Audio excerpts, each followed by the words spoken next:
பாலு ஐயா விவசாயத்தை பற்றி பாட மற்றும் பேச வருகிறார். முத்தமிழே மூத்த தமிழே முத்து தமிழ் தாயே, எத்திசையும் புகழ் மணக்கும் இந்தமிழே செந்தமிழே, வாழ்த்தி உனை வணங்கி மூச்சே தமிழன்று முப்பாலும் அமிழ்தன்று பேச்சாலும் செயலாலும் பெரியவளை வழுத்துகிறேன். அனைவருக்கும் என் புதிசிறக்க கவி வணக்கம். இந்த தேசிய விவசாயிகள் தினத்திற்கு அத்தனை விவசாய தோழர்களுக்கும் நண்பர்களுக்கும் நான் வணக்கங்களை சொல்லிக் கொள்கிறேன். இந்த தேசிய விவசாய தினம் இன்று யார் பிறந்த தினம் என்று யாருக்கும் தெரியுமா? தேசிய வினாதான் எதுக்காக கொண்டாடுறோம்? நம்மளுடைய பாரத பிரதமர், விவசாய குடும்பத்திலே பிறந்த பாரத பிரதமர் சௌத்ரி சரண் சிங்கோட பிறந்த நாள் தான் இன்னைக்கு. அதுதான் விவசாய தினமாக இன்னைக்கு கொண்டாடுறோம்.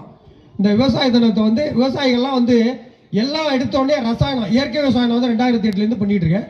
எல்லாம் இயற்கை விவசாயத்துக்கு மாறுறதுன்னா ரொம்ப கஷ்டமாக தான் இருக்கு எல்லாருக்கும். இங்கே இயற்கை விவசாயம் நிறைய பேர் இருக்காங்க, நிறைய கஷ்டமாக இருக்கு. இப்போ நுண்ணுயிர்களை பற்றியெல்லாம் சொன்னாங்க. நம்ம மண்ணில் ஒரு கிராம் மண்ணில் 5 கோடி நுண்ணுயிர்கள் அப்போ இருந்துச்சு.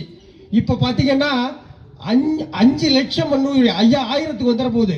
மண்ணும் வளமில்லை. மண்ணில் நுண்ணுயிர்கள் இருந்தால் தான் நம்ம போடுற உரங்களை எல்லாம் அதை சமைச்சு சமையல்காரனே நம்ம கொண்டுறது தான் ரசாயன உரங்கள். என்ன இப்போ யூரியா பற்றியெல்லாம் சொன்னாங்க, இது எப்படி வரும்னு. அதை பற்றியெல்லாம் ரொம்ப பேச வேண்டியதில்லை. அதெல்லாம் 1 மணி நேரம் 2 மணி நேரம் கிளாஸ் எடுக்கலாம்.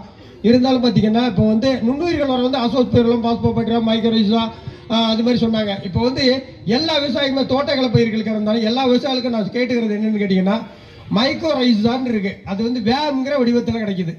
எந்த பயிர் இருந்தாலும் பரவாயில்ல. ஏன் நம்ம மாணவர்களை பயிர் பண்ணுறது வேம்னு பேர், வெசிகுலர் ஆல்பெஸ்குலர் எபக்டிவ் மைக்ரோரைசான்னு பேர் இருக்கு. அதை பயன்படுத்தினீங்கன்னா அது வேளாண்மை துறை மூலமாக இது வரைக்கும் கொடுக்கல. அதை நீங்கள் பயன்படுத்தினா எல்லா கடைகளிலுமே இருக்கு. அதனுடைய டேட் இருக்கு, ஒரு எக்ஸ்பைரி டேட் இருக்கு.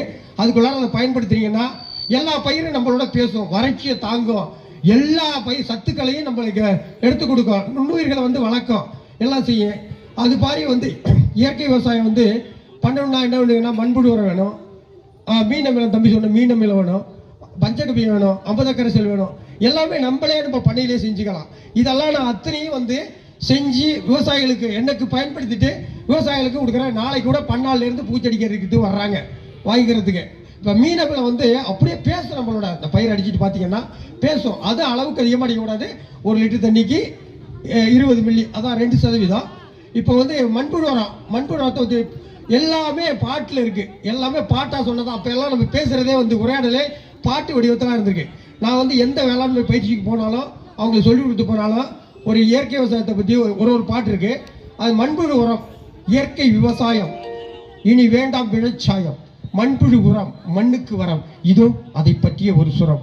மண்புழு உரத்தை போடுவோம், மண்ணோட வளத்தை கூட்டுவோம், பெண்புழு ஆண்புழு இல்லையே, பேதமை ஒன்றும் இல்லையே, 16 சத்துக்கள் இருக்குது, பயிர் மகசூல அது பெருக்குது, பயிரூக்கியதிலே உள்ளது, பசுமை புரட்சிக்கு நல்லது, அதனால் மண்புழு உரத்தை போடுவோம், மண்ணோட வளத்தை கூட்டுவோம்.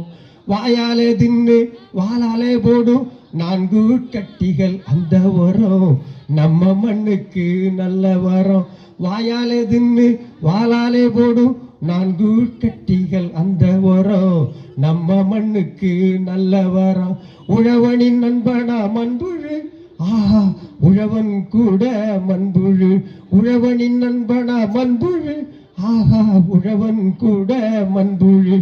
காற்றோட்டமும் நீர்பிடிப்பும் கடினமில்லா பளபளப்பும், நாற்றூட்டங்கள் கண்டு வரும், நல்ல மகசூலும் தானே வரும், அதனால் மண்புழு உரத்தை போடுவோம், மண்ணோட வளத்தை கூட்டுவோம். நன்றி.